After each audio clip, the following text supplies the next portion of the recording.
கார்த்திக் யோகி இயக்கத்தில் சந்தானம் நடித்துள்ள புதிய படம் வடக்குப்பட்டி ராமசாமி.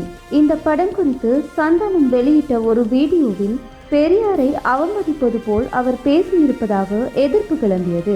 சர்ச்சையை தொடர்ந்து அந்த வீடியோவை சமூக வலைதளத்திலிருந்து சந்தானம் நீக்கியுள்ளார்.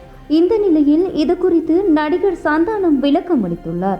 இது தொடர்பாக பட விழாவில் அவர் பேசும்போது, டிடி ரிட்டர்ன்ஸ் படத்துக்கு பிறகு எனக்கு ஒரு பெரிய ஹிட் தேவைப்படுது. அது வடக்குப்பட்டி ராமசாமி படத்தின் மூலம் கிடைக்கும் என்று நம்புகிறேன். இந்த படத்தை பற்றி நிறைய சர்ச்சையாக பேசுகிறார்கள். அது மாதிரி எதுவுமே படத்தில் இருக்காது. இது ஒரு ஜாலியான படம். வடக்குப்பட்டி ராமசாமியின் கதை.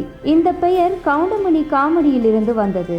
நானும் இயக்குனர் யோகியும் கவுண்டமணி ரசிகர்கள், அதனால் தான் இந்த பெயரை வைத்தோம். நான் சினிமாவுக்கு வந்தது மக்களை சிரிக்க வைக்க வேண்டும் என்பதற்காகத்தான். யார் மனதையும் புண்படுத்த வேண்டும் என்ற எண்ணம் எனக்கு இல்லை.